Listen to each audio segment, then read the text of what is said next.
Kemudian izinkan saya untuk membacakan rundown pada sosialisasi esai ini. Yang pertama, login peserta dan panitia pukul 8 sampai 8.30 oleh seluruh panitia dan peserta. Yang kedua yaitu pembukaan pukul 8.30 sampai 8.45 oleh MC, yaitu saya sendiri. Kemudian sambutan ketua pelaksana oleh Muhammad Haddad Richard. Kemudian sambutan ketua internal oleh Alik Puji Wahyudi. Pemaparan materi esai oleh Raji Arhaki. Sesi tanya jawab oleh moderator. Kemudian dilanjutkan oleh pemaparan info lomba KTI. Ada perwakilan divisi prediksi yaitu Winda dan Haddad. Sesi tanya jawab oleh moderator. Kemudian pemberian sertifikat pada pemateri oleh PDD, closing statement oleh MC, sesi dokumentasi oleh PDD, dan penutup oleh MC. Kemudian marilah kita buka acara ini dengan bacaan basmalah. Bismillahirrahmanirrahim. Acara selanjutnya yakni sambutan. Sambutan pertama akan disampaikan oleh Ketua Pelaksana kita, yaitu Muhammad Haddad Richard. Kepadanya dipersilahkan. Terima kasih kepada moderator, dan langsung saja terima kasih yang terhormat Ahmad Faruk STM dan yang terhormat pemateri kita Raji Arraki dan teman-teman yang sudah hadir di Zoom ini. Ini adalah sebuah dari sebuah proker tim prediksi, yang mana proker ini membahas tentang sosialisasi tentang esai. Dan diharapkan tujuan dari proker ini pengurus maupun anggota baru itu paham tentang esai dari judul maupun pendahuluan maupun isi maupun penutup. Dan itu yang kita harapkan dari tim prediksi.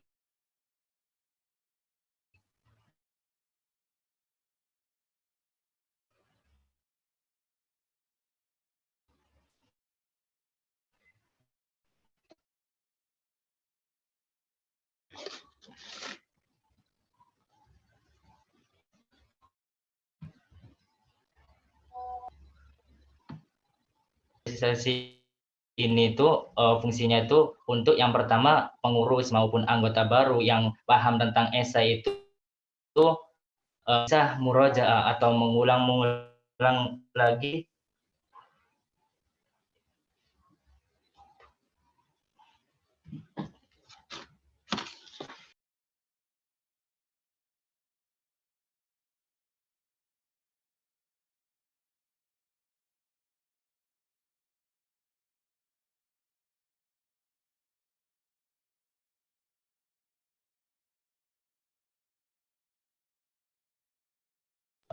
Oke. Saya lanjutkan ya. Pengurus maupun anggota baru yang paham tentang esai dari sosial mengulang lagi materi-materi dari esai lagi. Dan kita tahu bahwasannya bencana ilmu itu kelupaan gitu. Afatul ilmu misyanun. Dan anggota baru ataupun pengurus yang belum ini, insya Allah dengan rahmat Allah paham tentang kepenulisan esai tadi. Mungkin itu saja dari saya, kurang lebihnya mohon maaf. Wassalamualaikum warahmatullahi wabarakatuh.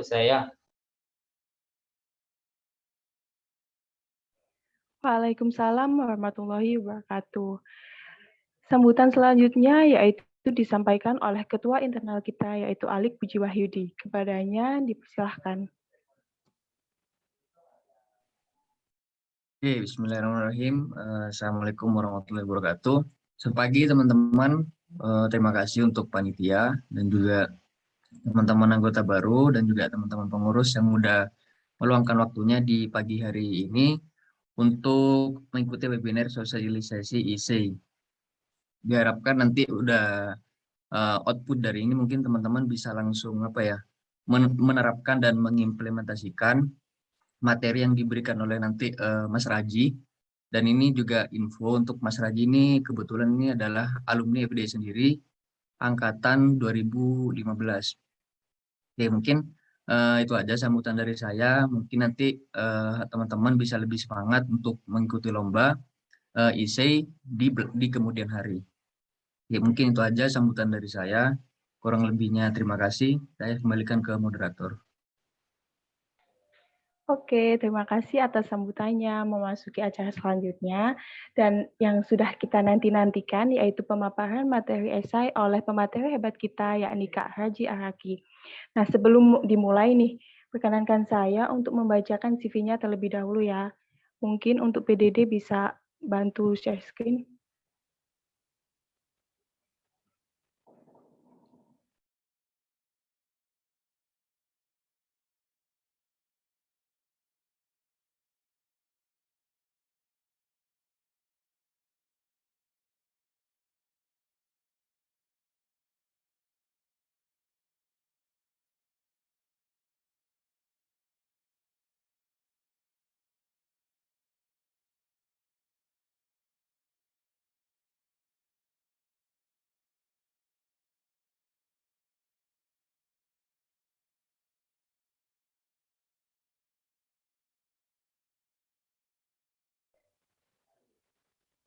Oke, berikut CV dari pemateri kita yaitu Kak Haji Araki Esos yang merupakan lulusan terbaik ke-11 jurusan Sosiologi Yudisium Visip periode 1 di Universitas Muhammadiyah Malang.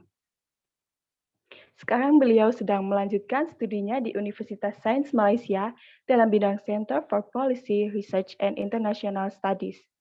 Nah, untuk pengalaman organisasinya, Kak Haji cukup aktif di Persatuan Pelajar Indonesia Malaysia, di mana beliau pernah menjabat sebagai Ketua Departemen Penelitian Kajian Strategis. Bisa ke bawah mungkin.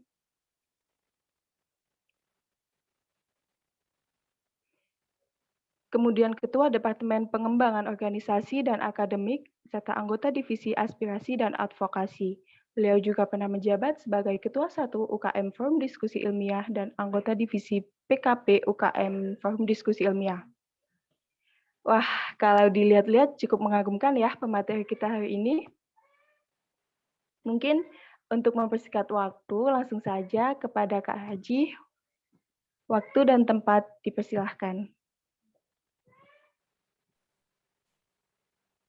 Tes, suara saya masuk? Masuk, Kak. Jelas. Oke. Halo teman-teman semuanya. Assalamualaikum warahmatullahi wabarakatuh. Perkenalkan, nama saya Raji Araki. Kebetulan saya dulunya anggota Forum Diskusi Ilmiah sampai sekarang ya. Saya alumni FDI gitu, alumni Forum Diskusi Ilmiah. Dulu sempat berproses di Forum Diskusi Ilmiah juga. Terus, bentar.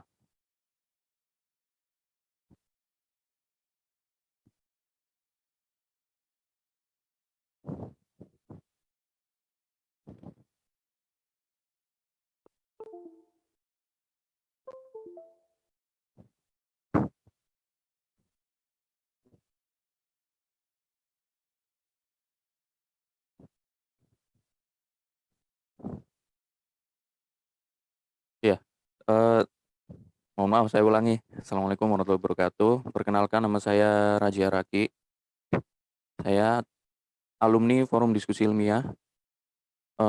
Tentu dulunya kuliah di UMM juga gitu teman-teman, dan juga belajar juga di Forum Diskusi Ilmiah bareng kakak-kakak dulu ketika berproses ya di Forum Diskusi Ilmiah. Saya belajar dari banyak pokoknya, khususnya waktu itu pengurus-pengurus yang bantu saya untuk bisa paham dengan penulisan ilmiah khususnya PKM dan juga karya tulis ilmiah gitu, pun juga esai. Bahkan dari pembina FDI saya juga banyak belajar. Waktu itu ada pembina namanya Pak Sutawi, beliau dosen FPP dan juga baru-baru ini dikukuhkan guru besarnya ya Pak Sutawi tentang esai. Pak Husamah juga, Pak Husamah itu dulu ketua pertamanya FDI, Bagi teman-teman yang pendidikan biologi pasti tahu ya Pak Usama. Eh, Banyak belajar tentang bagaimana menulis karya ilmiah dan esai. Efeknya adalah ketika mengerjakan tugas kuliah, tugas saya bisa dibilang paling bagus lah waktu itu oleh para dosen-dosen karena sudah belajar lebih dulu gitu di FDI. Baiklah, di kesempatan kali ini saya mengucapkan terima kasih kepada teman-teman semuanya, kepada ketua juga, ketua internal Mas Ali Puji Wayudi dan juga ketua eksternal Mbak Berlian Seza Kartika. Sudah memberikan kesempatan saya untuk ketemu lagi sama teman-teman gitu di forum kayak gini, di forum kita belajar bareng ya. Di sini saya coba jadi pengantar materi aja, maksudnya nggak yang paling ahli gitu, tidak yang paling ahli. Kita belajar bareng, nanti kalau ada yang salah itu bisa kita koreksi bareng-bareng. Nanti kalau misalkan ada yang kurang bisa ditambahi oleh teman-teman dan khususnya dari kakak-kakak pengurus ya, khususnya dari prediksi juga. Oke, mohon izin share screen, boleh? Boleh Kak, silakan. Masih disable.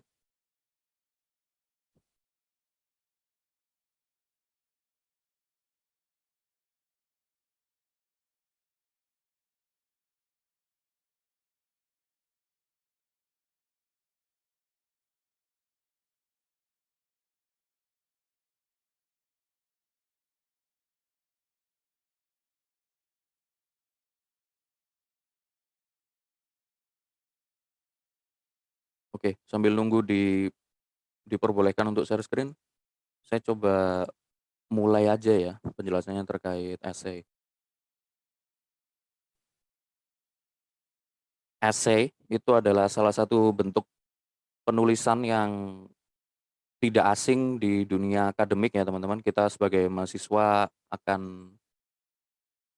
akan berkesempatan untuk membuat essay kapanpun itu.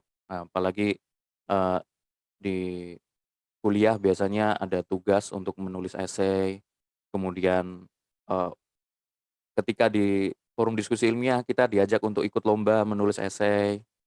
Nah, dulu itu bahkan sering ada forum kita diskusi tentang suatu lomba gitu. Ah, kalau nggak salah dulu itu ada lomba tentang artikel sih, lomba artikel. Nah, sering banget ada lomba essay. Kemudian kami diskusi bareng-bareng dengan teman-teman tentang topik yang ada di lomba itu, di lomba essay itu. Kenapa didiskusikan? Karena tidak semua orang paham temanya, kemudian tidak semua orang juga berpengalaman dalam menulis essay, maka perlu adanya diskusi biar eh, teman-teman di forum diskusi ilmiah bisa paham terkait tema yang akan kita tuju di lomba itu. Lalu juga teman-teman juga bisa ngerti mending mekanismenya kayak gimana sih dalam menulis essay gitu. Ini sorry ya backgroundku agak berantakan. Oke, sudah bisa share screen.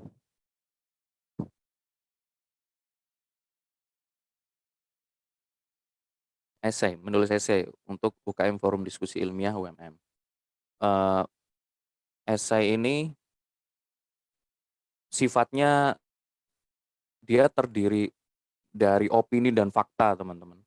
Kalau artikel ilmiah itu kan beda ya, dia strukturnya itu tertata rapi, ada poin-poinnya dengan jelas, kemudian dia juga terdiri dari fakta juga, artinya yang dibahas di dalam artikel ilmiah, karya tulis ilmiah itu berdasarkan riset-riset yang ya memang semuanya tulisan ilmiah berdasarkan riset, tapi yang membedakan adalah di essay ini yang menjadi titik utamanya adalah argumen kita atau ide kita atau opini kita, gitu. Gagasan yang ada di essay ini.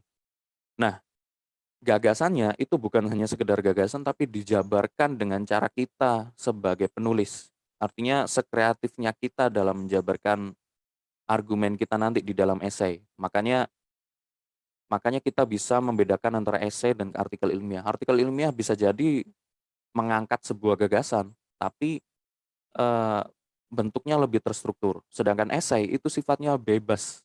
Yang penting di dalamnya mengandung unsur pendahuluan, pembahasan, dan kesimpulan. Sedangkan kalau di artikel ilmiah itu kan sifatnya berurut. Mungkin pendahuluan, kemudian di pendahuluan itu ada apa aja gitu, latar belakang, habis itu ada misalkan ada rumusan masalah dan lain-lain, ada tujuan. Sedangkan esai itu langsung saja. Bahkan di esai itu saking bebasnya esai ya, kita tidak perlu untuk menuliskan subbab pendahuluan gitu, subbab pembahasan ini nggak perlu, langsung aja.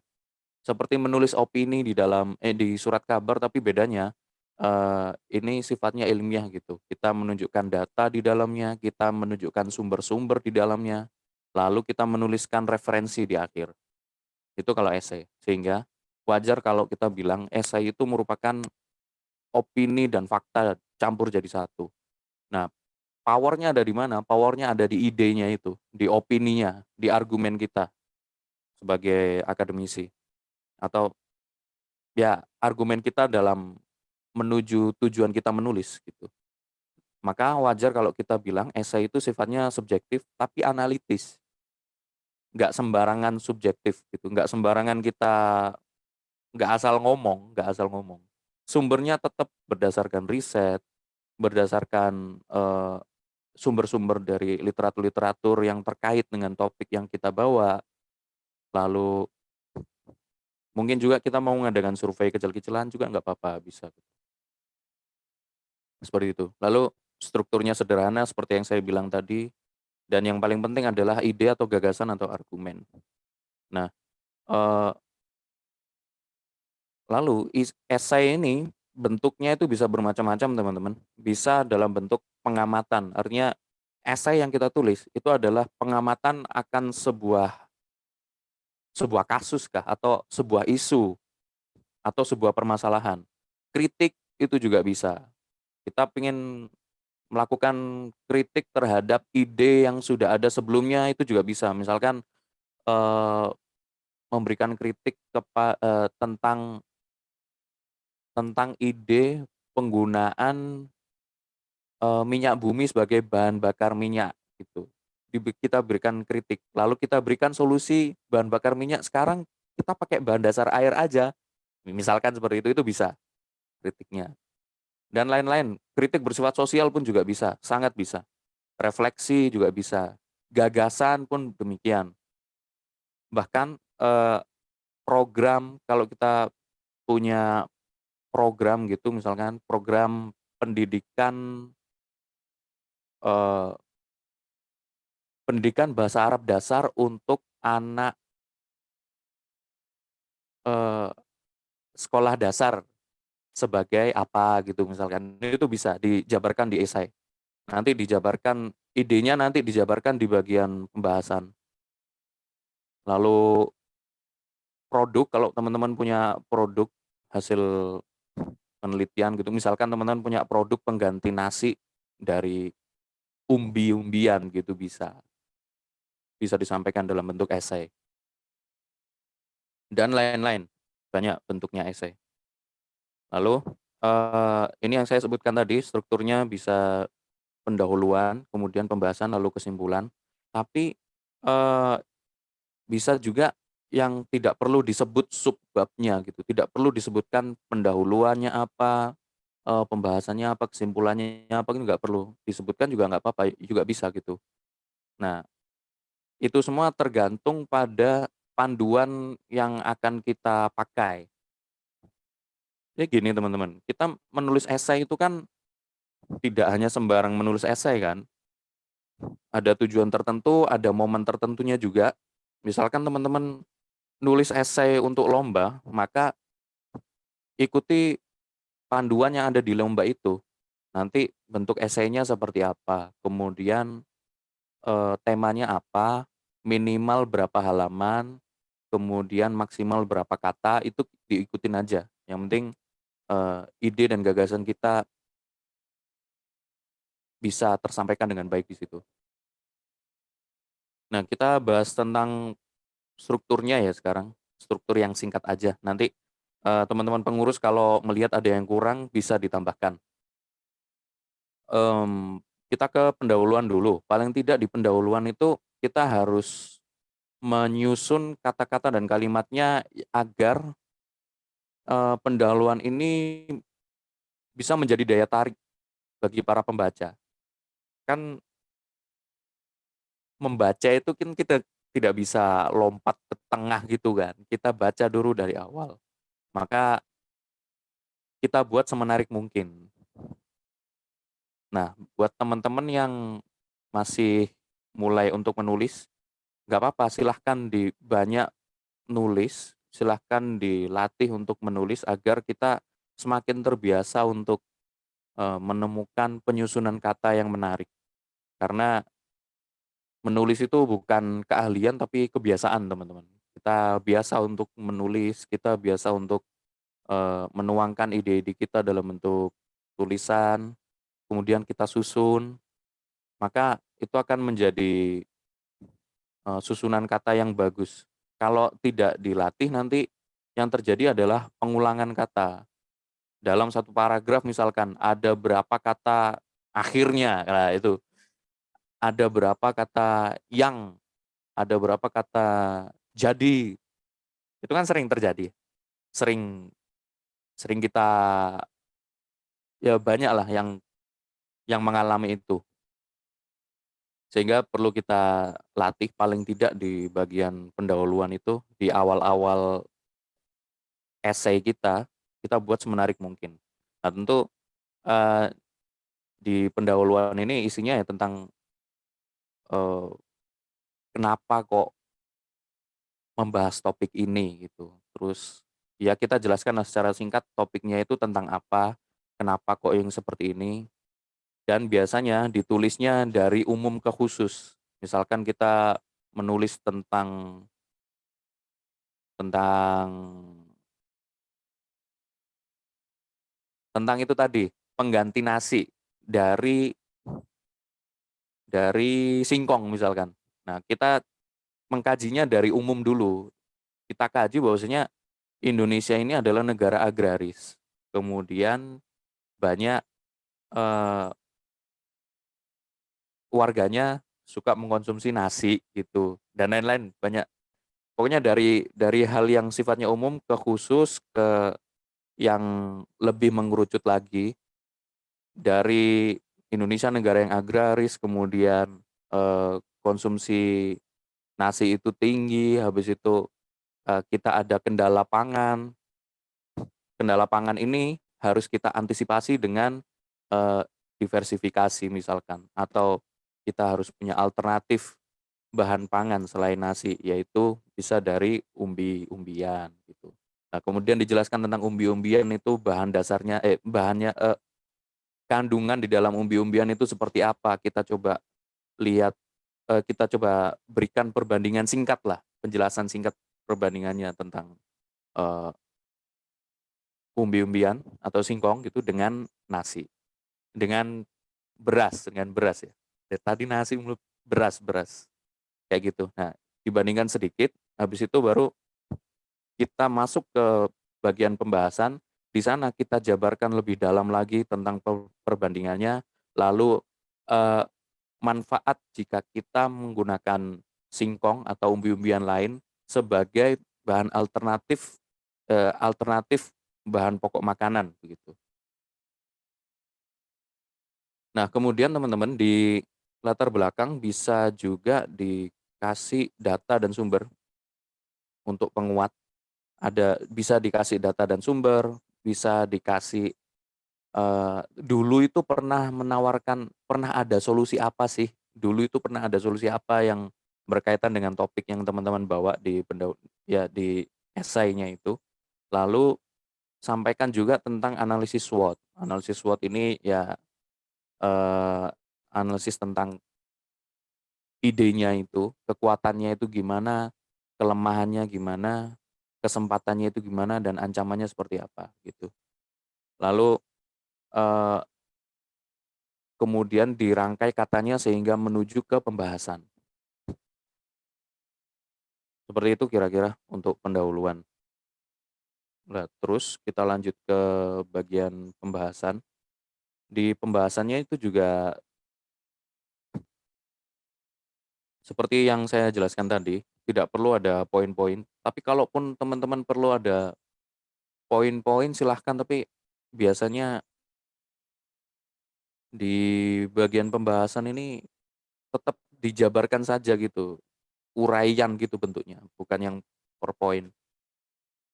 Nah, yang penting di pembahasan itu ada saatnya kita memunculkan argumen, dan argumen kita ini atau ide kita atau gagasan kita ini bisa menjawab persoalan yang ada atau sesuai dengan tema yang diberikan oleh panitia lomba gitu atau sesuai dengan tema yang diberikan oleh dosen dan lain-lain. Sesuaikan aja dengan tujuannya. Nanti silahkan dijabarkan ide-idenya, lalu ide-ide itu akan harus, kalau bisa ya, tapi harus memang bisa sih, kita jelaskan ide kita segamblang mungkin, sejelas mungkin, tanpa harus berbelit-belit. Dan juga tidak ngulang-ngulang gitu katanya. Makanya kita perlu banyak berlatih menulis, kita juga perlu saling mengoreksi. Itulah kenapa gunanya kita berkumpul di forum diskusi ilmiah biar, eee, kita ini bisa, ayo kita bisa ikut lomba bareng, kita berangkat bareng, kita menang bareng juga gitu.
Iya, mohon maaf teman-teman, sepertinya koneksi saya agak error.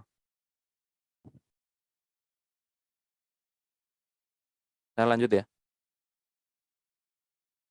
Bahasa di pembahasan itu sebisa mungkin tidak berbelit-belit, tidak bulet, pokoknya, mengalir, lalu straight to the point, kemudian dikuatkan dengan sumber-sumber atau literatur-literatur jika kita memerlukannya. Tapi memang kalau bisa sih harus ada sumber-sumbernya itu, agar lebih menguatkan. Semakin kuat lagi kita kasih data, datanya bisa data statistik atau data eee, yang bukan statistik. Data ini bisa dari surat kabar, itu bisa menjadi data, eee, serta contoh juga.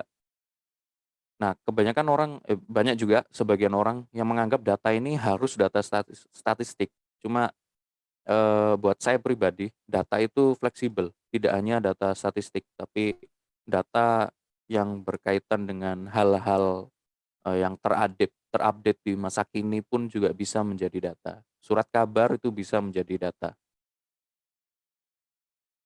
Kemudian jika kita memerlukan survei atau riset kecil-kecilan, itu sangat tidak apa-apa banget. Ini, akan membantu menguatkan argumen yang ingin kita munculkan di esai kita. Lalu, eee, selanjutnya adalah kesimpulan. Tadi sudah pendahuluan, pembahasan, kemudian kesimpulan. Nah, di kesimpulan, teman-teman bisa menulis rangkuman sederhana dari pembahasan di yang sebelumnya, di atas-atas. Kemudian baru kita tekankan lagi tentang argumen, terus ditutup dengan closing statement. Seperti itu sederhananya kesimpulan ya.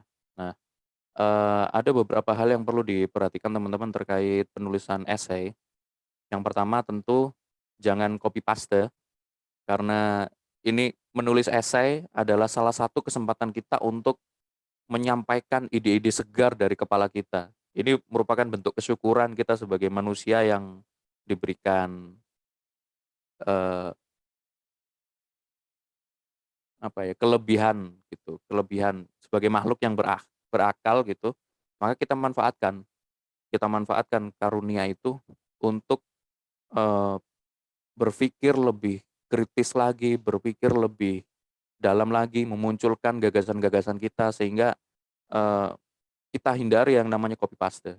Copy paste itu kita hindari dan, dalam pengambilan sumber kita tidak langsung ngambil nyomot dari buku satu paragraf itu tidak. Memang ada mekanisme mengutip, tapi kalau bisa kita parafrase.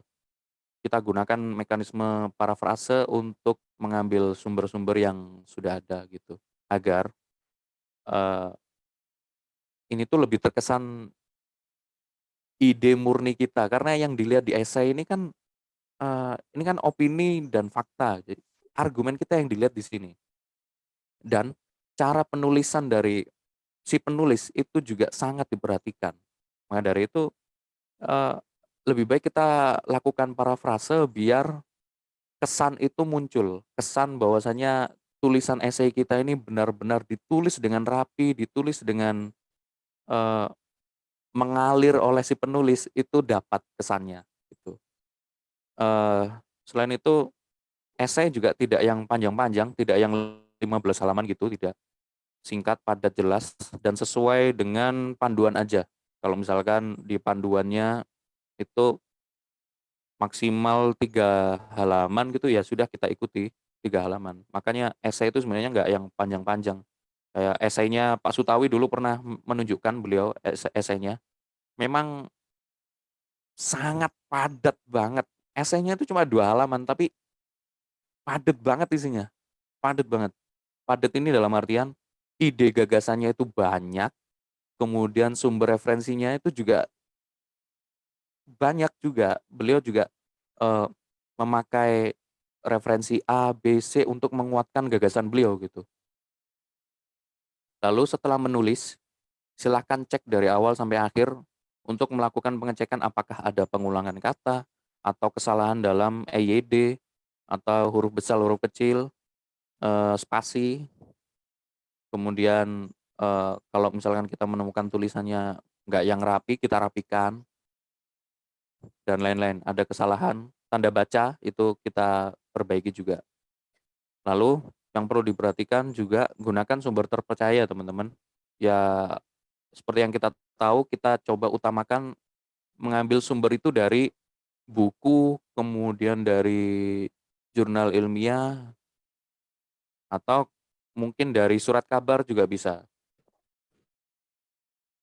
atau data-data dari lembaga, itu juga sangat diperbolehkan. Data dari BPS, mungkin data dari Kementerian Kelautan dan Perikanan gitu, silakan, bisa. Lalu data dari NGO pun juga boleh.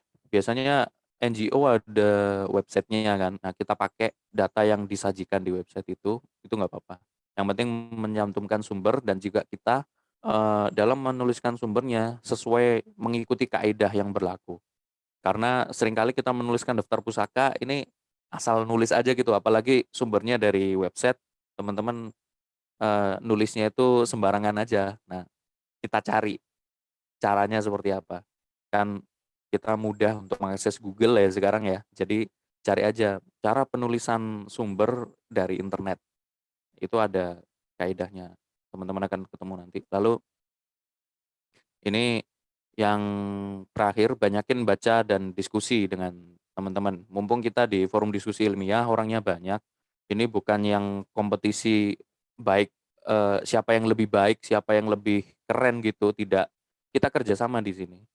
Sehingga nggak ada yang paling pinter dan nggak ada yang paling baik. Kita jadi sama-sama pinter semuanya, sama-sama, berprestasi gitu. Karena slogannya FDI itu bangun budaya ilmiah bersama meraih prestasi. Jadi ayo bagi-bagi, ayo kita diskusi bareng. Nah, ini yang terakhir sebelum selesai ini pemaparan saya. Nah, kalau teman-teman pernah dengar teori kendi, pasti sudah tahu ini. Biasanya teman-teman yang pernah ikut kuliahnya Pak Nurudin dosen ilmu komunikasi pasti tahu teori kendi. Mungkin teman-teman di FDI juga pernah dengar ini ya. Teori kendi ini adalah teori di mana kita itu akan bisa mengeluarkan isi kendi. Kalau kendi itu ada isinya. Kendi ini ibarat kita, dan mengeluarkan air dari diri kita, dari kendi itu ibarat kita menulis ide-ide itu. Nah, bagaimana mungkin kendi ini bisa mengeluarkan air jika dia tidak ada isinya? Nah, kita analogikan dengan diri kita sendiri. Bagaimana mungkin kita bisa menulis esai tapi kita masih belum berisi? Nah, makanya kita isi diri kita dengan banyakin baca, kemudian melakukan riset kecil-kecilan, studi literatur lah paling tidak, kemudian diskusi dengan teman-teman, soalnya partner diskusi kita kan banyak di forum diskusi ilmiah, teman-teman yang sejurusan, mungkin yang beda jurusan itu sangat bisa dijadikan partner diskusi. Apalagi ada kakak-kakak pengurus ya, sangat bisa dijadikan partner diskusi gitu. Lalu baru kita bisa mulai menulis. Begitu sih. Kira-kira seperti itu. Terima kasih.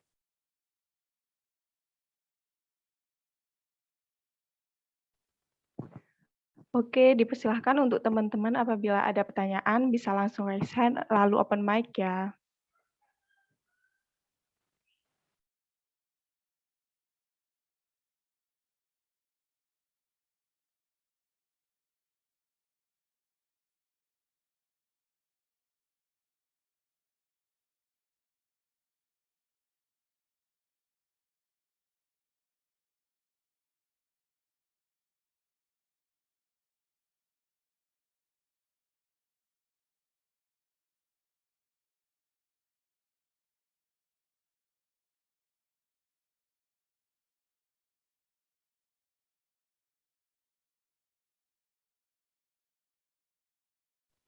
Oke, dipersilahkan.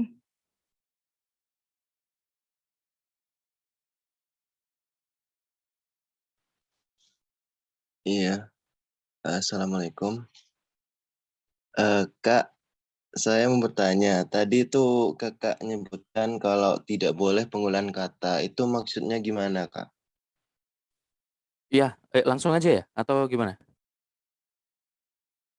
Boleh langsung dijawab, Kak. Oke. Pengulangan kata yang saya maksud ini adalah,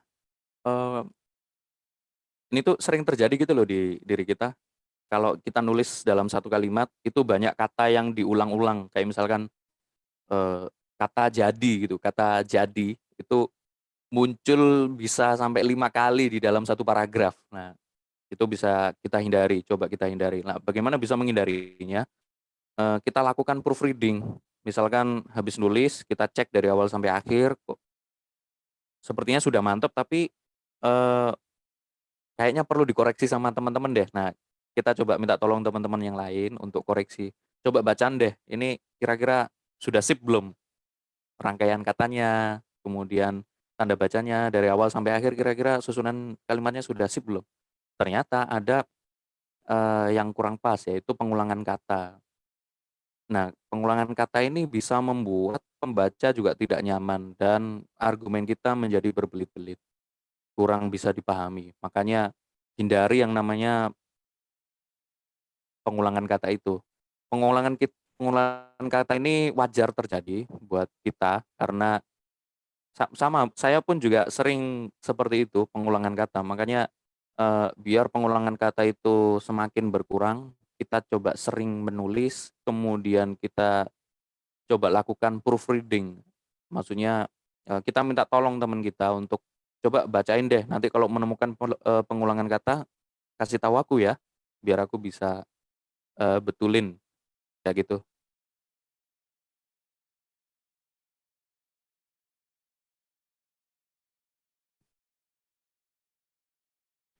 Gimana untuk jawaban tersebut? Apakah ada sanggahan? Oh, enggak, Kak. Terima kasih, Kak. Oke, sama-sama. Yuk untuk yang lain boleh silakan kalau misalnya ada kendala di audionya bisa lewat chat. Silakan.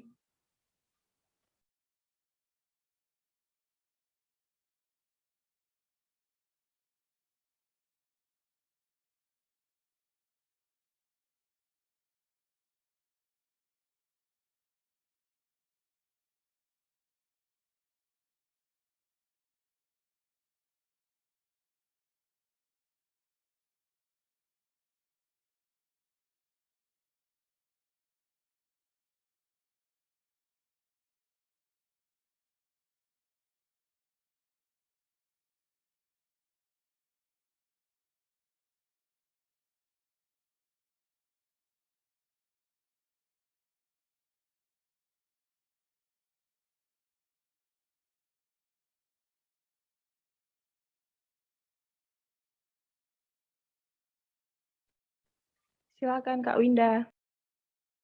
Baik, Assalamualaikum warahmatullahi wabarakatuh. Perkenalkan, nama saya Winda Doktarini, jurusan Teknologi Pangan, angkatan 2019.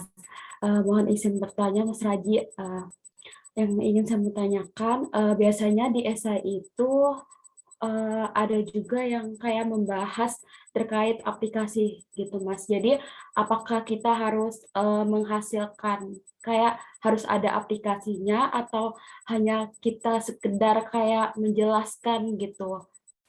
Mungkin itu saja sih yang mau saya tanyakan, Mas. Terima kasih. Aplikasi maksudnya gimana? Misalkan ide kita itu membuat suatu aplikasi seperti kayak media pembelajaran seperti itu, Mas. Jadi Oh, apakah harus ada outputnya seperti kayak prototipenya itu harus ada aplikasinya dicantumin di karya esainya atau hanya sekedar kita kayak menjelaskan saja seperti itu, Mas? oke. Langsung dijawab ya, Bu Moderator. Ya, dipersilahkan. Oke.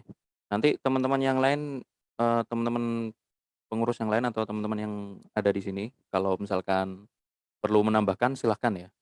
Kalau sepengetahuan saya, boleh kita jabarkan di esai, tapi jabaran lebih detailnya lagi itu kita bisa letakkan di lampiran kalau kalau mau ada lampiran. Seperti misalkan aplikasinya itu, perlu menunjukkan gambar kan. Nah, gambar itu bisa kita letakkan di lampirannya, bisa bikin lampiran, bagian lampiran gitu, agar, menjaga kepadatan singkat padatnya esai. Khawatirnya nanti esainya terlalu panjang. Memang, lebih enak dalam menjelaskan sebuah produk itu di artikel ilmiah memang, tapi tidak masalah juga untuk menjelaskannya di esai. Eee, kita bisa mencantumkan banyak opini kita di sana, di esai, apalagi ini kan produk ya, jadi produk ada untuk memberikan solusi. Makanya itu kan bentuk gagasan juga gitu kan produknya. Itu dijabarkan saja di bagian, pembahasan. Jabarkan saja sedetil-detilnya. Nah cuma, hal-hal yang sifatnya gambar, eee, hal mendetil yang terkait teknis-teknisnya itu silakan dijelaskan di lampiran, mungkin bisa ada lampiran. Tapi lebih baik, dijelaskan mungkin memberikan gambar sekilas di dalam tubuh esainya, boleh-boleh aja tuh, untuk mempermudah pemahaman pembaca, kayak gitu sih. Bagaimana untuk Kak Winda? Apakah cukup bisa dipahami? Cukup, terima kasih, Mas Raji.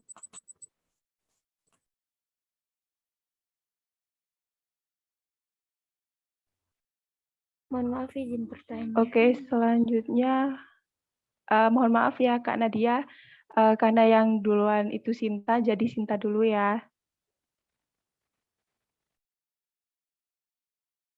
Oke, Oke, makasih dipersilahkan moderator. untuk Sinta. Ya, Assalamualaikum warahmatullahi wabarakatuh. Saya Sinta Rismaya dari Akuntansi Angkatan 2020. Saya mau tanya ke Mas Raji terkait pertanyaan yang Kak Winda tadi, yang apa peletakan prototipe di bagian lampiran itu. Nah, maksudnya itu peletakan prototipenya itu di bagian lampirannya itu berarti dibikin beda dari bab pembahasannya itu ya, Kak. Jadi lampirannya itu sebelum daftar pustaka itu atau prototipenya itu bisa ditaruh di bab keduanya itu. Kayak gitu. Oke. Iya, ini soal teknis ya. Sebenarnya saya pribadi sih belum pernah bikin essay tapi isinya produk. Kalau produk itu lebih ke karya ilmiah. Karya ilmiah yang pernah saya bikin sama anggota FDI juga, namanya Dadang Fredianto. Kemudian kita sempat presentasi juga ke UNESA. Nah, kalau di essay mungkin bisa di lampiran itu masih mungkin ya. Menurut saya kok lebih baiknya bisa dua-duanya. Maksudnya teman-teman mau taruh di lampiran juga boleh, mau taruh di pembahasannya, di badan pembahasannya pun juga boleh. Tadi pertanyaannya gimana? Untuk peletakan prototipenya itu Peletakannya. di bagian lampiran, ya, atau di bagian bab 2, pembagian pembahasan. Gini aja, kalau menurut hemat saya sih, kita ikuti panduan yang disediakan oleh penyelenggara lomba gitu. Misalkan kita menulis esai untuk lomba tertentu, kita tanyakan kepada panitianya, kalau misalkan esai kami ini menyajikan sebuah produk, ada prototipenya, maka kami mencantumkannya di badan esai atau di lampiran saja. Jika panitia mengatakan di lampiran, maka kita taruh di lampiran saja. Itu pun juga tugas esai yang diberikan oleh dosen, ditanyakan saja lebih baiknya seperti apa, karena dua-duanya pun bisa, begitu. Baik, Kak. Terus sama itu, Kak, kalau misalkan solusi kita itu berupa produk, kalau menurut Kakak sendiri, apakah emang lebih baiknya itu kita harus mencantumkan prototipe atau kita ngejelasin aja di bab 2-nya itu? Dicantumkan lebih baik, lebih jelas. Tapi karena esai, maka kelemahannya adalah kita tidak bisa yang menjabarkan lebih sangat detail lagi. Kalau di karya tulis ilmiah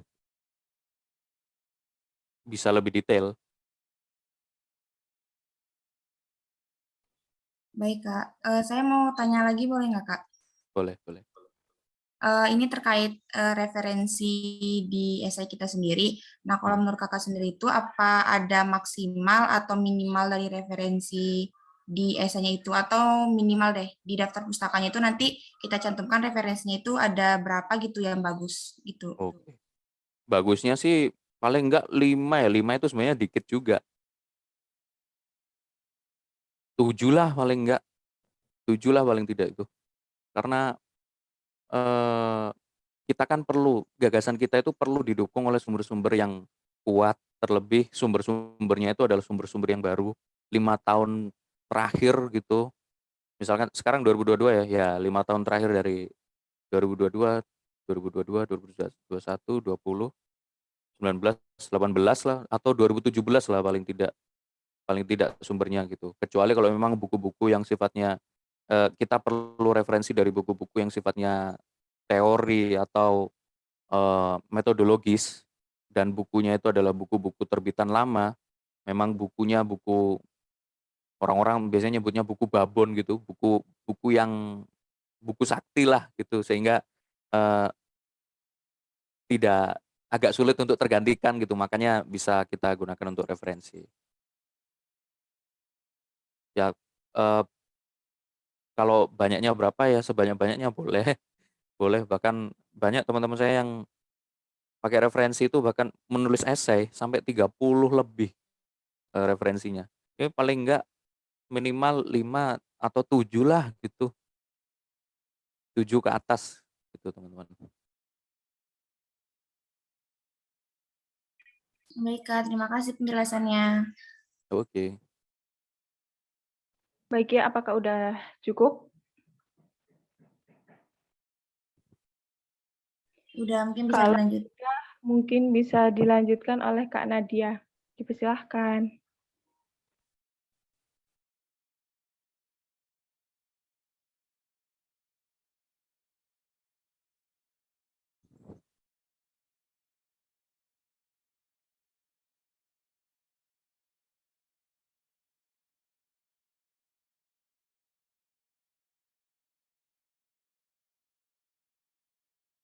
Untuk Kak Nadia mungkin tidak bisa on cam, maka akan saya bacakan pertanyaannya di kolom chat. Nadia dari jurusan farmasi izin bertanya, 1. Apa ada perbedaan antara esai populer dan esai ilmiah? Contoh esai populer itu apa? Yang kedua, berapa persentase fakta dan opini yang pas dalam esai ilmiah dan populer? Seperti 30% fakta, 70% opini. Mungkin bisa langsung dijawab, Kak. Oke. Eh, perbedaannya begini. Sepemahaman saya nanti teman-teman bisa tambahkan. Teman-teman dari pengurus mungkin ada yang mau menambahkan, silakan. Esai ilmiah sama esai populer ini perbedaannya ada di bahasa yang digunakan. Kalau ilmiah tentu bahasanya bahasa akademik, sedangkan esai populer bahasanya lebih santai. Konsumsinya pun juga bebas sih, tergantung kebutuhannya juga. Misalkan, ya itulah paling tidak ada dua hal yang membuat kita harus bikin esai. Pertama, tugas kuliah, yang kedua ikut lomba. Nah, kita ikutin ketentuannya aja kita ikutin. Misalkan kita disuruh bikin esai ilmiah, ya maka bahasa yang di dalamnya kita pakai bahasa akademik. Sedangkan kalau pakai disuruh bikin esai populer, kita pakai bahasa yang lebih santai. Bahasanya luas aja. Kalau bahasa akademik kan kita tahu sendiri kan kalau baca buku bahasanya kaku gitu kan. Nah, sedangkan kalau eh, esai populer itu santai banget. Santai banget tapi nggak yang santai-santai banget ya. Jangan nulis lo gue juga di dalamnya enggak, tapi lebih ke gimana ya, menjabarkan bahasa santai itu. Bahasa santai ini seperti penulis sedang berbicara dengan pembaca gitu, paling tidak. Persentasenya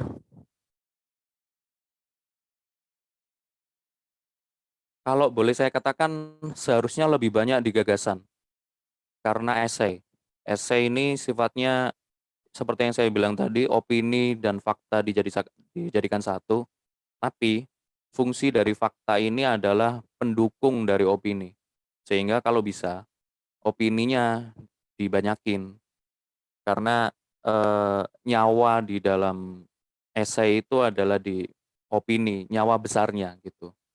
Bisa dibuat 60% gagasannya, idenya, kemudian baru 40%-nya sumber-sumber atau data-data, dan bahkan 70% opini, 30%-nya data-data, itu juga nggak apa-apa.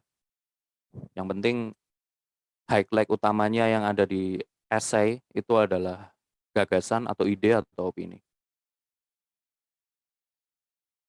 Nanti teman-teman pengurus jika ada pendapat lain bisa ditambahkan ya. Baik, Kak. Untuk Kak Nadia, bagaimana? Apakah sudah cukup jelas?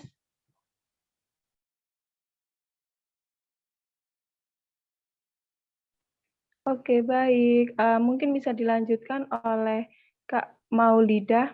Dipisahkan.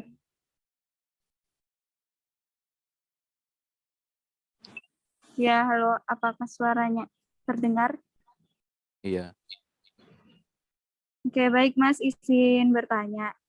Jadi mungkin tadi sempat dijelaskan terkait dengan citasi itu 5 tahun terakhir. Nah, bagaimana kalau misal citasi yang kita temukan itu mungkin kalau sekarang 2022, seharusnya itu kan 2012 paling enggak. Nah, misal yang kita temukan itu di tahun 2001, nah itu gimana, Mas? Enggak apa-apa. Tadi tuh maksudnya saya bukan yang bilang harus 5 tahun terakhir ya, diutamakan gitu. Diutamakan yang baru-baru, update-update terbaru, misalkan jurnal-jurnal yang terbitnya tahun 2018, 2019, 2020, bisalah kita utamakan karena kebaruannya itu bisa membantu ide kita menjadi semakin segar. Masalahnya adalah tidak semua referensi itu didapatkan di 5 tahun terakhir itu, di sumber-sumber literatur yang 5 tahun terakhir itu, tidak semuanya. Makanya nggak masalah gitu menurut saya kalau memang nggak ada referensi yang mendukung dari eh, publikasi-publikasi selama 5 tahun terakhir gitu, nggak apa-apa kalau misalkan ada buku terbitan tahun 99, nggak masalah gitu. Kita prioritaskan yang 5 tahun terakhir atau 6 tahun terakhir tuh atau 10 tahun terakhir nggak apa-apa, tapi kalau misalkan referensinya nggak ada, ya gimana lagi, nggak apa-apa. Baik, terima Itu kasih, menurut Mas. saya ya, soalnya biasanya saya juga kayak gitu, teman-teman. Khususnya dalam hal membahas metodologi penelitian, mencari referensinya itu susah banget yang baru-baru ini. Emang referensi tahun 80-an gitu akhirnya saya pakai. Ya, gitu sih. Oke, Ya, terima kasih, terima Mas. kasih, Kak Maul. Oke. Oke, mungkin bisa dilanjut oleh Akbar, silakan. Assalamualaikum Kak. Mau tanya, untuk yang kutipan itu gimana Kak? Kalau yang di essay, apa beda apa tidak? Terus kalau misalnya kita pakai referensi seperti berita gitu Kak, berita koran, berita dari televisi atau YouTube, itu cara mengkutipnya gimana Kak? YouTube ya. Oke, langsung saya jawab ya. Dipersilahkan, Kak. Cara mengutipnya sesuai dengan panduan aja. Kalau misalkan cara mengutipnya itu kita disuruh pakai APA style, ya sudah kita pakai APA style. Tidak boleh pakai footnote, pakainya endnote saja, ya sudah kita pakai itu saja. Karena saya menemukan essay itu bentuknya macam-macam. Ada yang dia essay itu isinya endnote saja. Ada yang pakai footnote. Kalau yang dulu punya Pak Sutawi saya lihat pakai footnote beliau. Sehingga rame banget isinya. Dan juga kalau mengutip dari berita, saya belum pernah ya, kalau ngutip dari YouTube mungkin teman-teman ada referensi. Saya juga tidak merekomendasikan kalau ngutipnya itu dari YouTube. Dari sumber tertulis, maksudnya surat kabar yang tertulis gitu. Kalau saya rekomendasinya, kalau dari teman-teman pengurus ada pandangan lain atau referensi lain, monggo. Kalau dari berita, nanti coba di searching aja di Google. Biasanya ya mencantumkan sumber beritanya itu dari mana, tahun berapa, kemudian judul beritanya apa. Ada mekanismenya kok tentang penulisan berita tapi menggunakan APA style. Misalkan, umumnya kan kita banyak perguruan tinggi itu pakainya APA style gitu kan. Nanti cari aja di Google apa itu APA style, APA.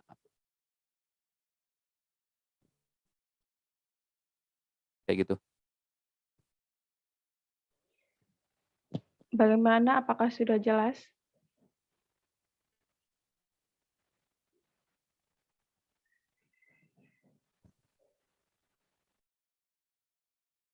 Atau mungkin masih ada sanggahan?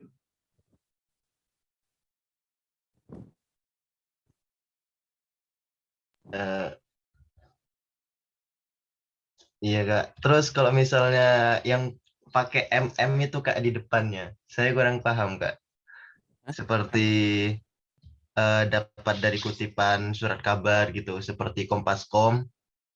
Itu kan ada yang di depannya pakai M, terus dimiringin. Itu saya kurang paham untuk mengutip seperti kayak gitu, Kak. Pakai M maksudnya gimana? Enggak, soalnya ada contoh yang pakai M di depannya itu saya nggak tahu maksudnya apa.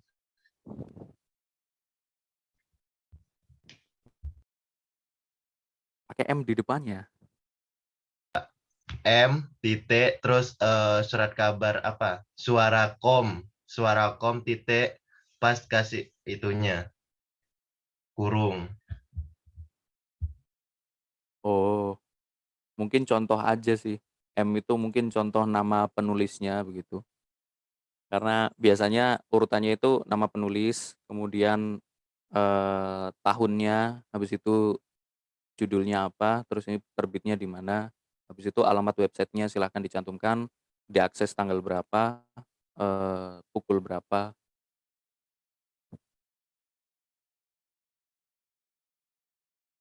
Atau kalau website biasanya bisa tanggal duluan, maksudnya penulis yang penting nama penulisnya dulu baru kemudian tanggal, terus dia di judulnya apa, terus beritanya apa. Silakan dicari referensinya, ada kok di internet, ada bermacam-macam.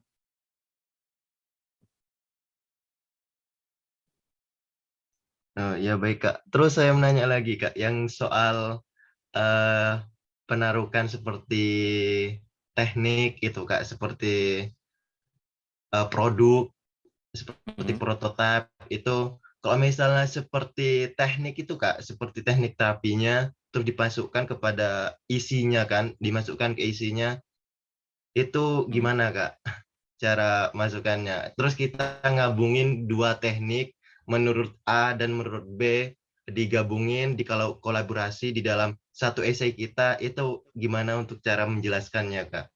2 teknik maksudnya gimana?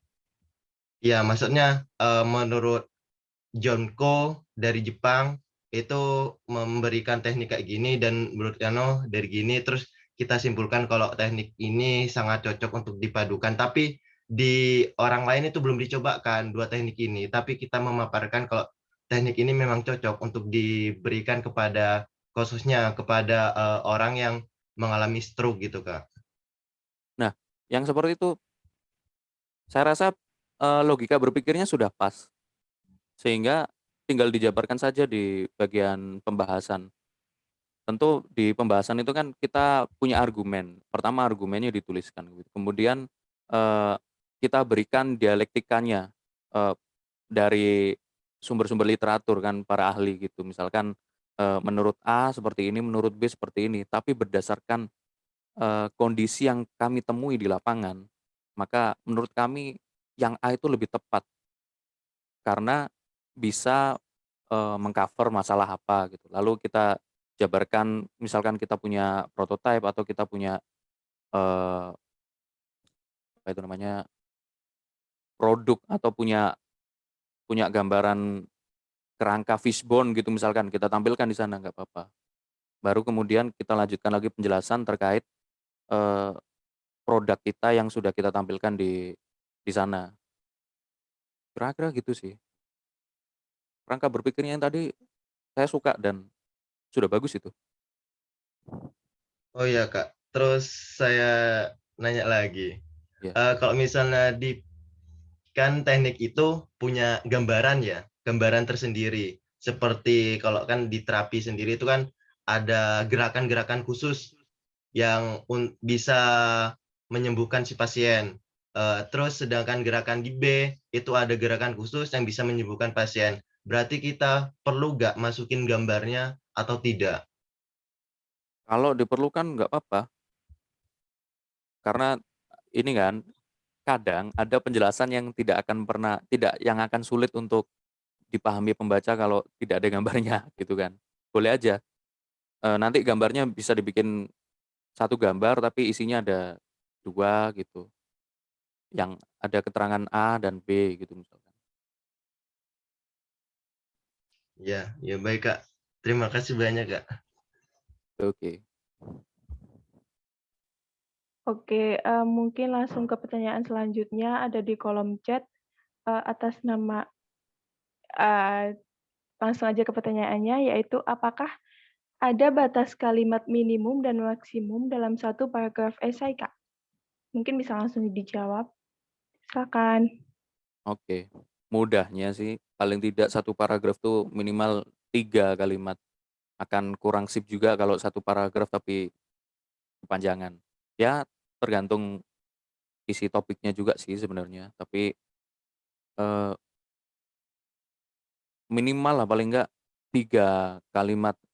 Sedangkan banyaknya seperti apa, saya juga tidak bisa mengukur, karena terkadang pembahasan dalam satu paragraf ini nggak bisa yang dipisah begitu saja, begitu. Yang penting, eee, dalam satu kalimat itu juga, nggak yang kalimatnya pun juga tidak yang panjang-panjang, misalkan satu kalimat ada 2 anak kalimat itu sudah sip sih, nggak apa-apa sih.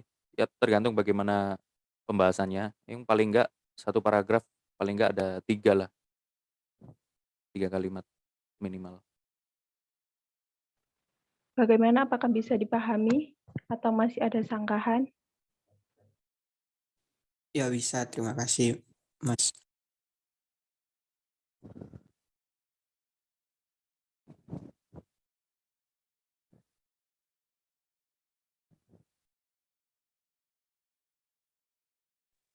Oke, karena masih ada waktu, silahkan untuk yang mau bertanya, bisa lewat kolom chat kalau misalnya tidak bisa open mic.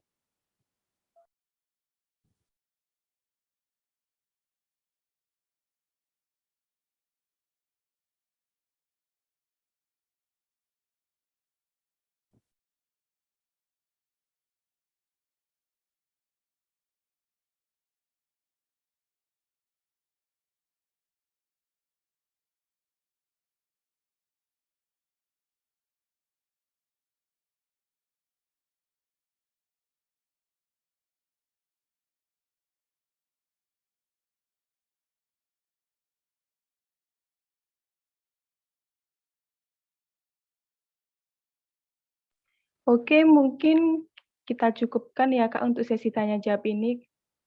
Mohon maaf bila ada pertanyaan yang belum sempat terjawab. Terima kasih atas pemaparan materinya.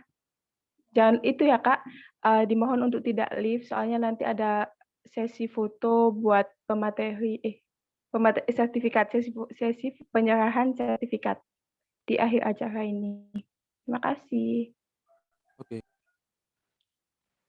Selanjutnya ada Kak Winda dan Kak Hadat yang akan menyampaikan informasi terkait lomba esai. Mungkin waktu dan tempat bisa dipersilahkan.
Oke, di sini saya akan menerangkan ya gimana pelatihan tentang esai ini ya.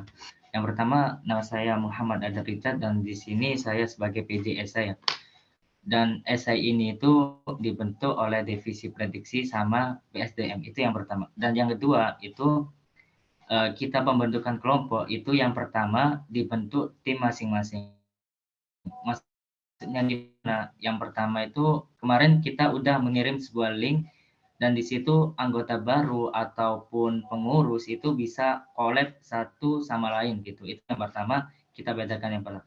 Dan yang kedua itu dibentuk berdasarkan jurusan.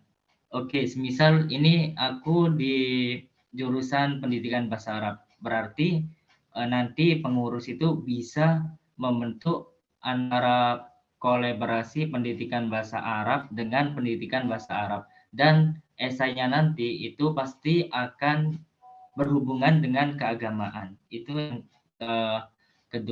ketiga. Dan yang keempat itu dibentuk jurusan yang masih bersangkutan. Misal nih, di Fakultas Agama Islam kan ada 4, HKI, Ekonomi Syariah, Pendidikan Bahasa Arab, dan Pendidikan Agama Islam. Dan di situ nanti akan membentuk, misal aku pendidikan bahasa Arab akan bisa kolaborasi dengan pendidikan agama Islam. Di mana nanti esainya itu pasti berhubungan dengan keislaman atau keagamaan. Dan yang keempat, dibentuk pengurus. Dibentuk pengurus ini apabila masih belum ada tim, nanti insya Allah kita bentuk pengurus gitu. Dibentuk oleh pengurus tim-timnya gitu. Dan yang keenam itu mentornya itu dari tim prediksi, bisa dari tim prediksi, DPO atau yang lain, nanti kita diskusikan lagi. Yang terpenting itu satu mentor itu menghandle 5 tim. Dan di situ satu mentor menghandle 5 tim. Di bagian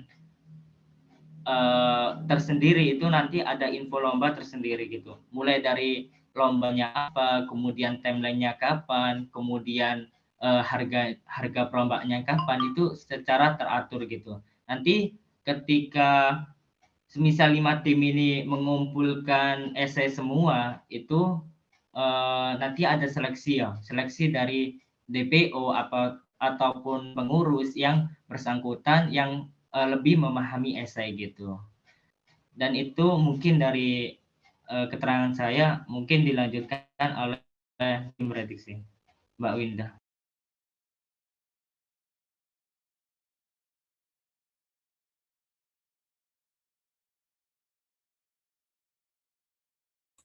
Baik, terima kasih Kak Hadat. Mungkin di sini saya lanjutkan terkait timeline dari pendampingannya sendiri ya. Ini kan kita sudah melakukan sosialisasi esai. Nah, sehabis sosialisasi ini nantinya ada pendampingan untuk pembuatan karya esai. Nah, jadi untuk hari ini sudah berlangsung, yaitu tanggal 17, ini sudah dilakukan sosialisasi terkait esai, kemudian nanti di tanggal 18 April ini bakal ada pembagian tim. Nah, untuk timnya sendiri nantinya akan dibentuk oleh dari prediksi dan PSDM juga. Kemudian di tanggal 19 sendiri nanti ada pendampingan, yang mana pendampingan ini ditargetkan judul sama pendahuluannya itu sudah selesai, seperti itu. Nah, kemudian sehabis pendampingan untuk pembuatan judul sama pendahuluan, nanti bakal dilanjutkan dengan pengecekan. Nah, pengecekan ini yang pertama untuk judul sama pendahuluan akan dilakukan pengecekan oleh DPO kita sendiri gitu, dari UKM FDI nantinya. Kemudian setelah dilakukan pengecekan ini, nanti dari karya teman-teman nanti ada revisi. Nah, sehabis dari revisinya itu nanti teman-teman bisa memperbaiki untuk sekiranya yang perlu dilakukan revisi gitu, bagian-bagian yang diperlukan. Kemudian dilanjutkan di tanggal 22 ini sampai 23 itu dilakukan pendampingan. Nah, pendampingan ini untuk yang kedua itu ditargetkan untuk bagian isinya udah selesai. Nah, sehabis pendampingan ini hampir sama, itu dilakukan pengecekan lagi gitu. Nah, kemudian sehabis dilakukan pengecekan oleh DPO, kemudian nanti bakal ada revisi lagi, dari teman-teman bisa merevisi yang perlu direvisi kayak gitu. Kemudian di tanggal 26 itu pendampingan. Nah, pendampingannya ini untuk bagian penutupnya itu ditargetkan sudah selesai ya teman-teman. Baru nanti dilanjutkan di tanggal 27 itu pengecekan untuk penutupnya. Setelah itu dilakukan revisi lagi Kalau misal sudah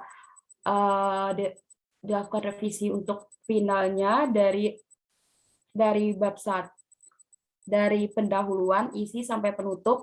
Nah, itu kan dilakukan pengecekan finalnya. Jadi dicekkan kembali sekiranya dari teman-teman apakah masih ada yang belum direvisi ataupun kayak masih ada kesalahan, nanti disesuaikan juga sama panduan dari lombanya sendiri. Nah, kemudian nanti dari prediksi dan PSDM yang mana itu sebagai mentor nantinya itu bakal membantu teman-teman sampai ke tahap pengumpulan full papernya nanti gitu ke perlombaan. Nah, mungkin sampai sini dulu saya serahkan ke moderator.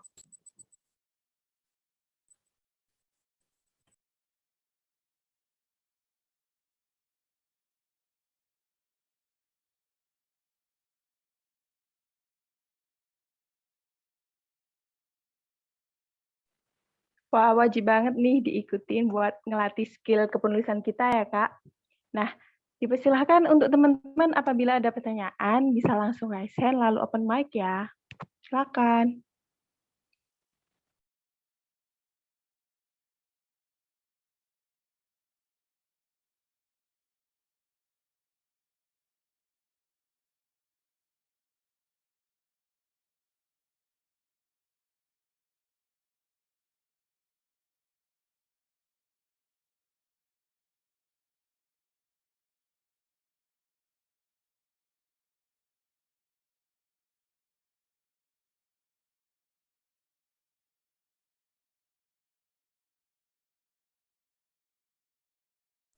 Mohon izin Kak, boleh bertanya?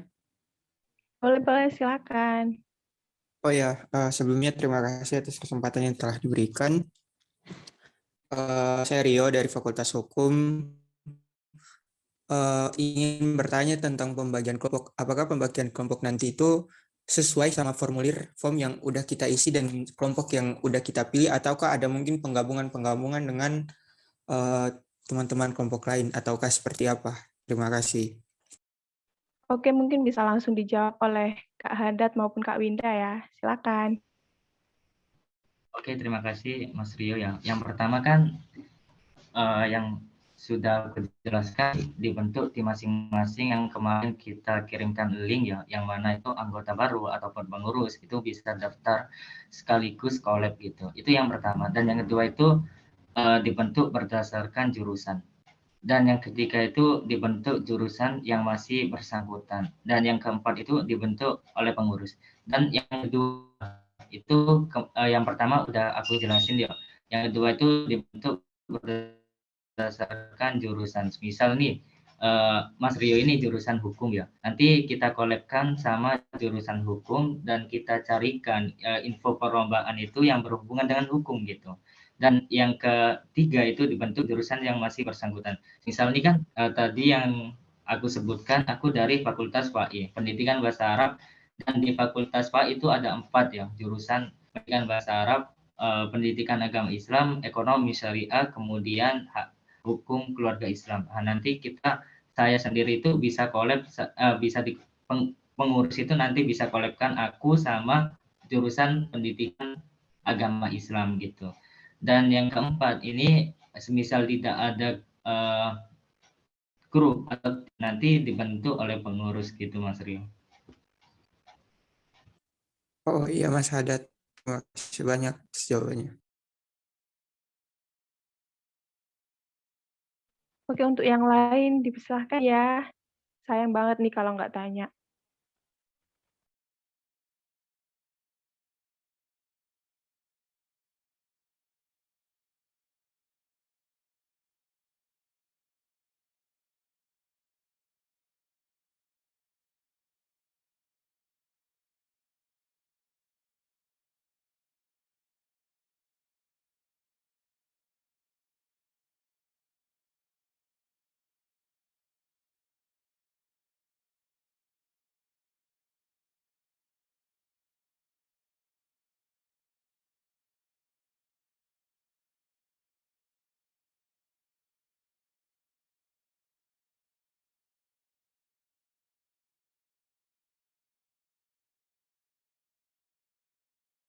Gimana untuk teman-teman? Bisa ditulis di kolom chat kalau misalnya nggak bisa on mic ya.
Oke, mungkin untuk Kak Winda bisa menjelaskan ada info apa sih itu?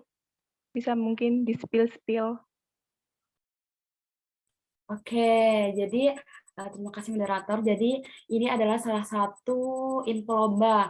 Nah, jadi ini adalah satu info lomba yang sudah dipilih sama prediksi. Nah, nanti dari teman-teman sehabis sosialisasi ini kan nantinya ada pendampingan, nah membuat satu karya. Nah, karya yang teman-teman buatnya nanti bisa teman-teman ikutin gitu di perlombaan. Nah, ini adalah salah satu contoh dari info lomba yang teman-teman prediksi sudah pilihkan kayak gitu. Mungkin nanti untuk lebih jelasnya teman-teman bisa lihat juga nanti di link drive-nya yang sehabis sosialisasi akan di-share gitu. Jadi banyak sekali untuk info lomba yang teman-teman bisa ikutin.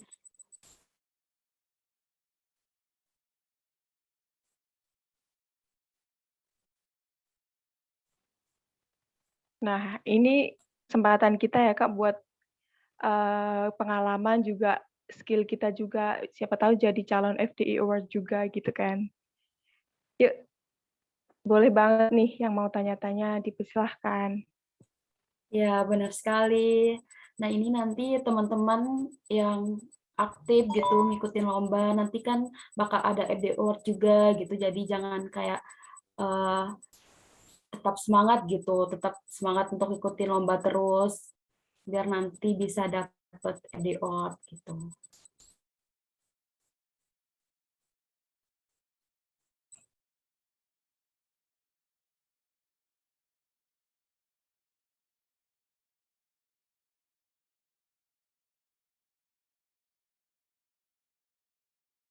Izin menambahkan ya. Boleh dipersilahkan. Coba nanti ke perlombaannya nomor 3 itu urutan yang ketiga.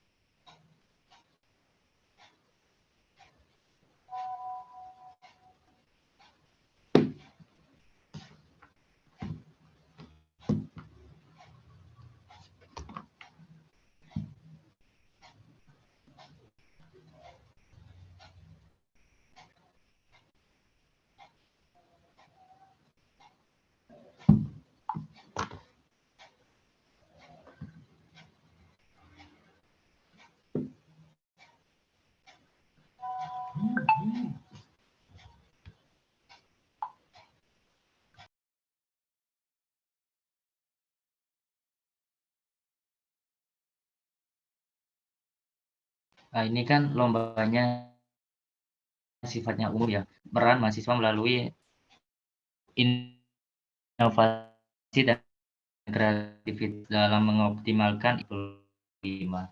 Dan ini tuh kalau kita lihat itu banyak sudut pandang ya, sudut pandang dari teknologi. Pasti itu berhubungan dengan anak teknik. Nah, nanti kan bisa kita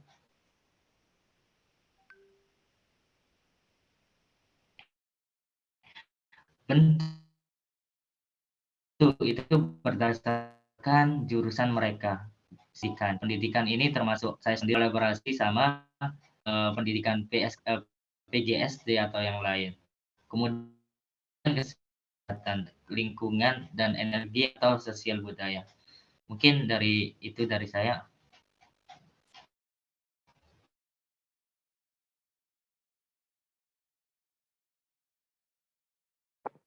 Yuk teman-teman boleh banget nih yang mau tanya, dipersilahkan. Apa karena puasa ya, pada lemes, letih, lesu, lunglai? Ini boleh banget loh on cam, semua banyak. Ini nggak ada yang on cam loh. Minggu tetap semangat dong, wajib semangat. Silakan yuk on cam, yang mau ditanyakan juga silakan.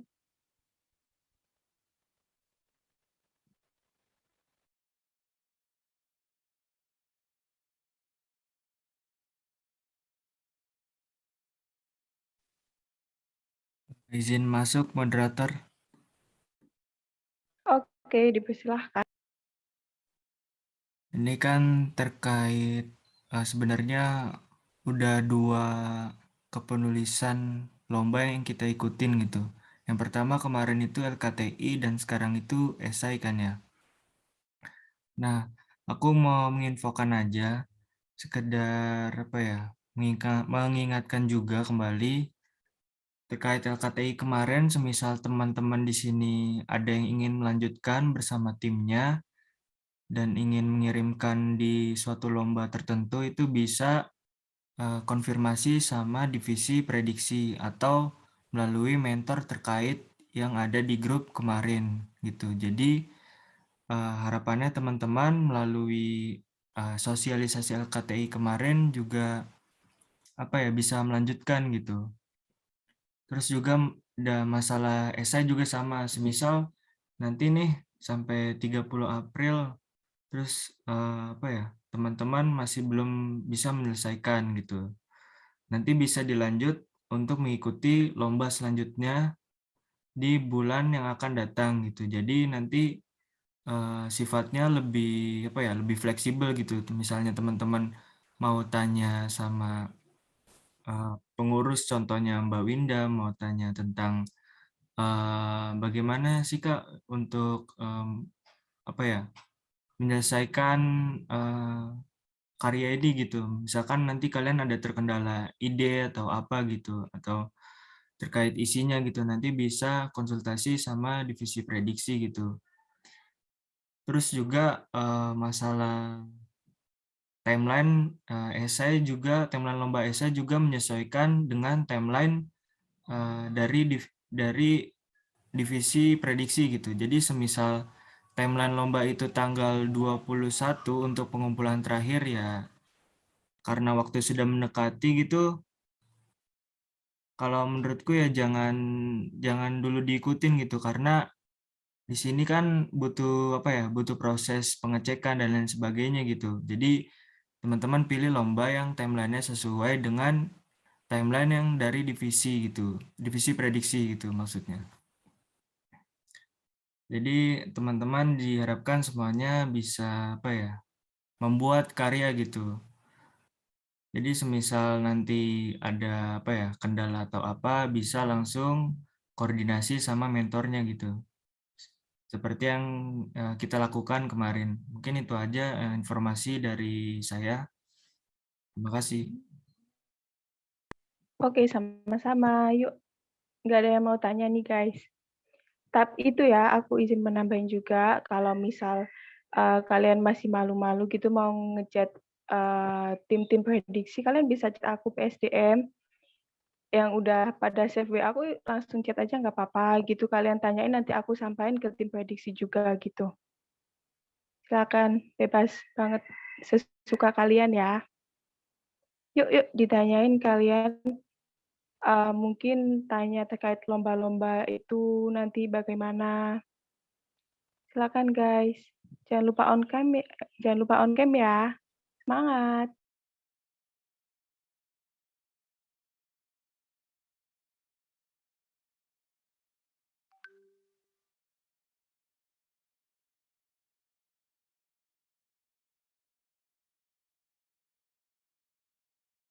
Oke, mungkin ku hitung sampai 5 ya. 1, 2. Ini kalian gak ada yang tanya kah? 3, 4, 4,5, 5. Oke, apabila tidak ada pertanyaan, langsung aja masuk ke acara selanjutnya, yaitu pemberian sertifikat kepada pemateri. Untuk PDD mungkin bisa dibantu ya.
Oke, untuk PDD mungkin bisa bantu ngitung ya.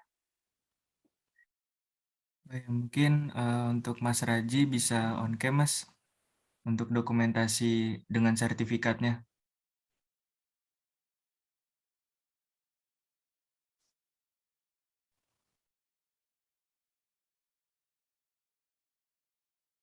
Oke, saya hitung mungkin bisa di slideshow ya, biar lebih jelas.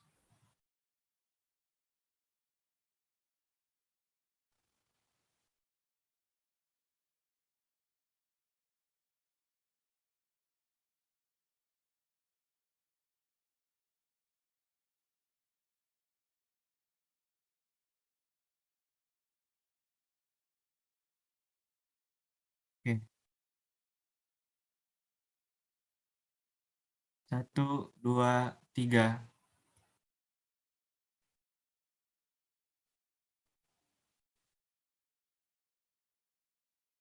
Oke, terima kasih.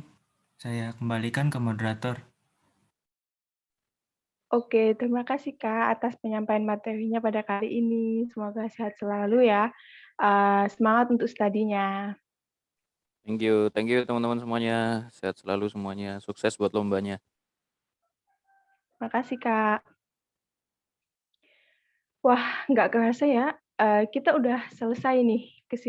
Mungkin aku mau tarik kesimpulan dari sosialisasi esai hari ini bahwa esai merupakan gagasan yang berisikan opini dan fakta yang strukturnya itu sederhana secara subjektif namun tetap analitis. Nah, esai ini berbentuk pengamatan, kritik, gagasan, dan lain-lain. Dalam esai ini terdiri dari pendahuluan, pembahasan, dan kesimpulan. Pendahuluan ini merupakan daya tarik esai, di mana selanjutnya itu dilanjutkan oleh pembahasan yang berisikan argumen dan gagasan atau ide. Kemudian pada kesimpulan yang berisikan rangkuman sederhana. Nah, dalam penulisan esai ini itu banyak hal-hal yang perlu diperhatikan, seperti tidak boleh copy paste dan wajib memperhatikan EYD. Oke, mungkin itu saja kesimpulan dari aku. Selanjutnya akan ada sesi dokumentasi nih. Nah, untuk peserta jangan sampai live dulu ya. Ditunggu nih kalian buat on cam. Yuk, yang belum on cam langsung on cam. Jangan lupa absensi juga di kolom chat. Sambil nunggu yang on cam, jangan lupa absensi ya. Yuk foto yuk.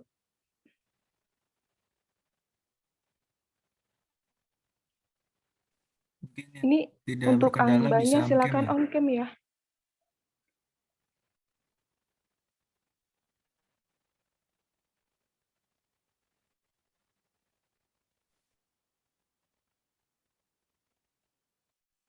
Re, on cam Re. Dokumentasi lo, foto lo kita. Ya kali nggak semangat. Yuk.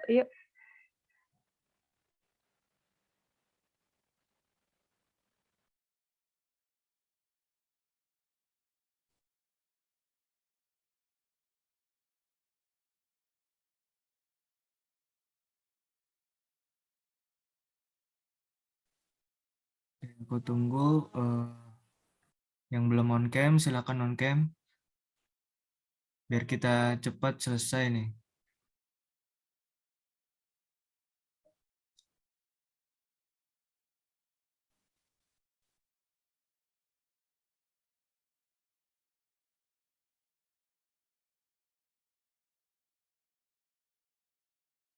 Oke, mungkin aku mulai ya dari slide pertama.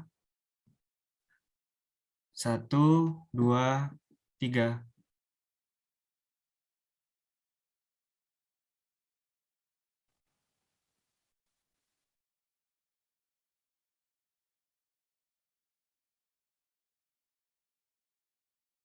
Oke, lanjut ke slide yang kedua. 1, 2, 3.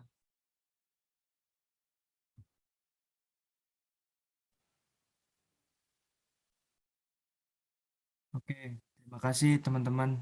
Saya kembalikan ke moderator. Oke, alhamdulillah kita telah sampai di penghujung acara. Terima kasih banyak kepada pemateri dan para peserta yang telah menyimak acara ini dari awal sampai akhir. Semoga ilmu yang didapat tadi itu bisa bermanfaat bagi perkuliahan kita semua. Sampai ketemu di lain waktu. Wassalamualaikum warahmatullahi wabarakatuh. See you guys. Semangat buat esainya.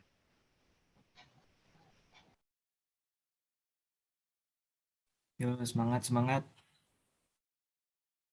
Udah boleh live semua ya. Ya, terima kasih Kak. Good luck juga. Terima kasih Mas Raji.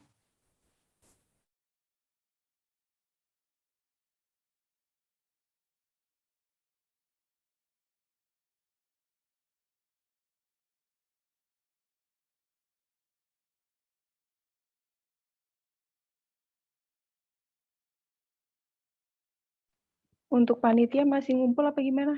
Boleh live kah? Gimana, Dan? Mungkin kau Winda. Mungkin eval gitu sekalian. Ya udah nggak apa-apa. Kalian. Mungkin sambil nunggu yang out dulu ya ini. Yang selain panitia atau... Ya.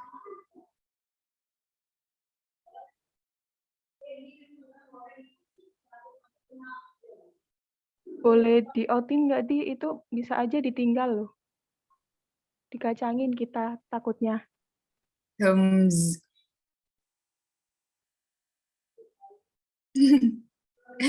Semangat Kak Winda, we miss you. Semangat semua. Semangat Cinta. Semangat Kak Haddad.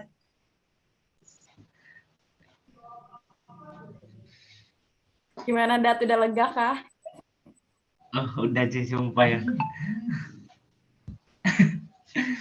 Apa langsung evaluasi ya? Langsung aja Kak. Terima kasih Mas Piki udah bersedia menjadi operator nih. Ya meskipun tadi ada pancelan-pancelan yang tidak terduga.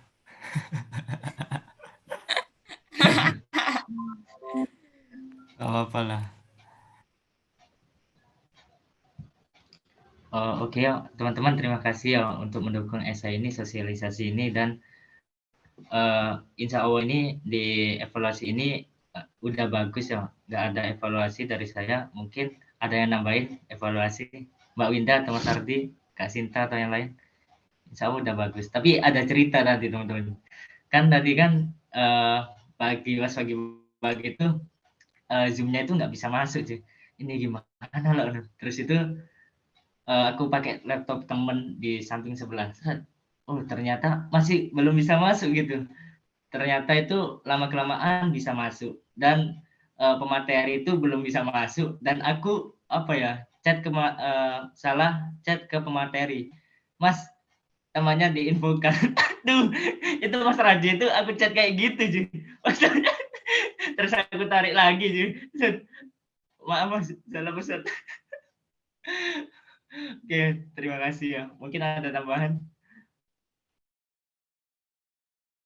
Mungkin dari aku ya, terima kasih banyak gitu buat teman-teman panitia gitu, karena apa ya, tanpa kalian kan acara hari ini nggak mungkin bisa lancar juga, karena ya mengingat ini mendadak kan, apalagi kemarin itu lagi padat-padatnya kegiatan dari prokernya Humas ya itu. Nah jadi ya aku ucapin terima kasih banyak gitu sama teman-teman yang udah semangat, terus yang sudah sampai akhir acara ini tetap apa ya, saling nge-backup gitu satu sama lain. Jadi terima kasih sih kalau dari aku. Mungkin teman-teman yang lain gimana?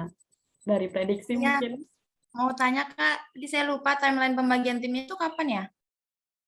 Besok Ya. Besok. Oh, berarti langsung dibikin grup. ya sesuai dengan SOP yang ada, nanti mentor bisa baca lagi terkait itu. Terus untuk pembagian tim, aku usahain sih nanti sama Haddad untuk selesai hari ini gitu. Jadi mungkin ya besok atau ntar malam, kalau nggak besok pagi atau pagi lah bisa di-share gitu. Oke, semangat teman. BTW bisa panitia doang foto nggak? Iya Kak Winda, mau foto terus nih Kak Winda. Maksudnya panitia gitu kan harus apresiasi gitu, panitianya kan the Boleh. best semuanya gitu. Jadi nggak apa-apa sih kalau Ayo Foto di foto. hitung. Ayo Vicky, foto Vic. Mana sih bos?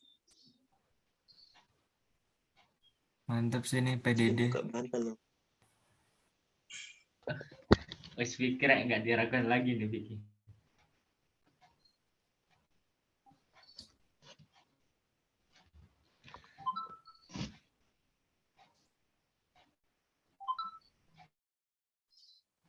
Guys, nunggu Vicky dulu ya, sama teman-teman yang lain mungkin Mbak Dea Amelia sama Lelatul bisa on cam. Oh udah ya, ada 2 ini namanya.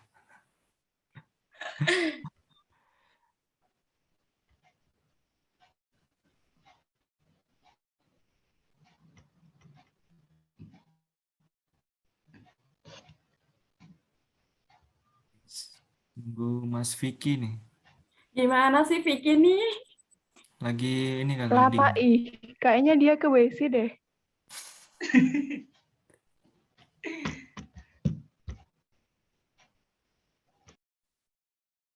Gimana, Fik? Aku Bisa nggak bisa nggak? on cam. Kenapa? Nggak bisa Ah? on cam. Nggak bisa on Nggak cam? bisa. Soalnya ada 2 device. Walah. Oh, Oh gitu. ya udah. Udah mungkin kita aja ya. Oke. Aku mulai. 1, 2, 3.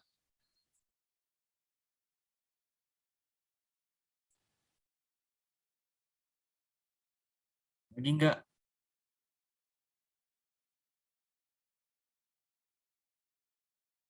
Oke, 1, 2, 3.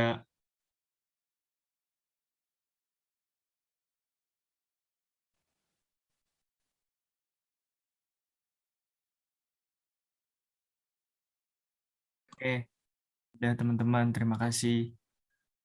Keren tuh. Terima kasih Terima teman-teman. kasih semuanya. Semangat puasanya. Semangat pergi surveinya. Assalamualaikum. See you. Waalaikumsalam. Jinlab. Jinlab. Waalaikumsalam.